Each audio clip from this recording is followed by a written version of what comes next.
C'est une affaire d'écoute qui secoue la diplomatie européenne. Les services de renseignement américains, la NSA, auraient surveillé leurs alliés européens avec la complicité du Danemark. Parmi la cible des écoutes, des personnalités françaises dont on ignore l'identité et des politiques allemands dont Angela Merkel. Aujourd'hui, les deux pays exigent des explications. Ce n'est pas acceptable entre alliés, de manière très claire. Ça l'est encore moins entre alliés et partenaires européens. Et il n'y a pas de place entre nous pour le soupçon. Notre position n'a pas changé. Nous comptons aujourd'hui sur des relations de confiance, ce qui était le cas jusqu'à aujourd'hui. Selon la télévision danoise, entre 2012 et 2014, les États-Unis se seraient tout simplement branchés sur ces câbles de télécommunications sous-marins. Le Danemark est une plaque tournante du trafic Internet mondial. Copenhague et Washington auraient donc noué un partenariat secret pour avoir régulièrement accès à ce qui se passe dans ces tuyaux. Dans quelques jours, le président américain se rendra à Bruxelles pour le sommet de l'OTAN qui, en coulisses, pourrait connaître quelques tensions après ces révélations. Une révélation qui a l'air tout droit sortie d'un roman d'espionnage. Au cœur de l'intrigue, les écoutes menées par les États-Unis envers ses alliés européens entre 2012 et 2014. 9 sources anonymes ont eu accès à des informations classées secrètes qu'elles ont transmises à plusieurs médias européens.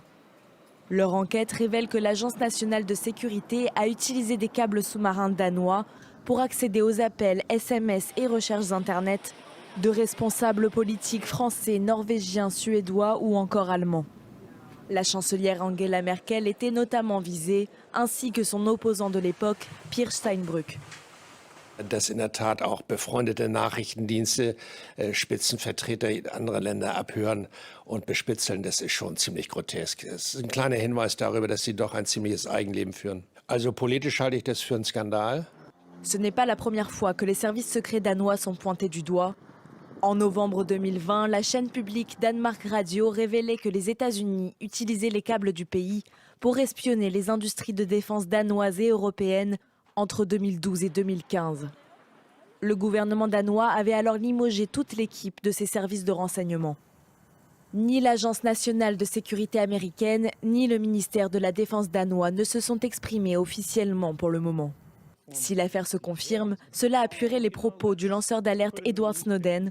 En 2013, il avait révélé l'existence d'un système de surveillance mondiale des communications et d'Internet, arbitré par les États-Unis.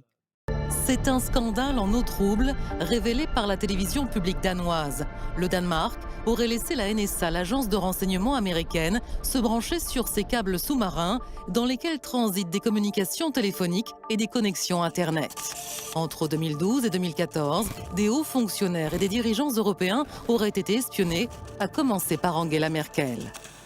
Réunis hier en sommet par écran interposé, la chancelière et le président Macron ont sommé le Danemark et les États-Unis de s'expliquer. Ce n'est pas acceptable entre alliés, de manière très claire. Je suis attaché aux liens de confiance qui unissent Européens et Américains, et il n'y a pas de place entre nous pour le soupçon. On savait que les États-Unis étaient capables d'espionner des dirigeants alliés. En 2013 déjà, Edward Snowden, un employé de la NSA devenu lanceur d'alerte, avait révélé que le portable d'Angela Merkel était sur écoute. L'espionnage entre amis, cela ne va pas du tout. La confiance doit être regagnée. À l'époque, Barack Obama avait fait une promesse. Tant que je serai président, Madame Merkel n'a pas à s'inquiéter. Depuis, les pratiques de la NSA ont-elles vraiment changé? L'agence de renseignement est la plus puissante au monde. Les États-Unis collaborent avec 4 pays anglo-saxons et ont développé un partenariat privilégié en Europe avec le Danemark. Alors pourquoi les Américains espionnent-ils leurs alliés? Que cherchent-ils à savoir? Sont-ils vraiment les seuls à pratiquer l'espionnage entre amis? Ce sont de gigantesques autoroutes de l'information. Des kilomètres de câbles placés au fond de la mer et par lesquels transitent les communications téléphoniques et Internet. Il en existe 447 dans le monde. Et ces câbles alimentent des points de connexion à partir desquels les services secrets n'ont plus qu'à se brancher. On peut ramasser toutes les informations qu'on veut. Il suffit de rentrer les numéros de téléphone européens qu'on veut surveiller et dès qu'un de ces numéros de téléphone appelle ou est appelé, l'enregistrement se fait. Et selon la télévision publique danoise, Le Danemark aurait laissé les États-Unis se brancher sur ces câbles pour espionner la chancelière Angela Merkel entre 2012 et 2014. Ils auraient également permis aux Américains de recueillir des informations sur des responsables suédois, norvégiens et français. Emmanuel Macron exige des explications. Ce n'est pas acceptable entre alliés, de manière très claire. Ça l'est encore moins entre alliés et partenaires européens. Et il n'y a pas de place entre nous pour le soupçon. Le gouvernement danois affirme qu'ils n'étaient pas au courant et que leurs propres services secrets ont agi sans leur accord. Impossible de vérifier, mais pour de nombreux observateurs, ces pratiques sont courantes.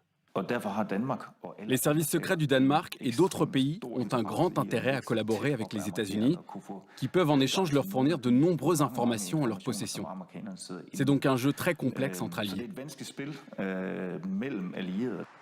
Dans 2 semaines, le président américain Joe Biden sera présent ici à Bruxelles pour un sommet de l'OTAN avec ses alliés européens.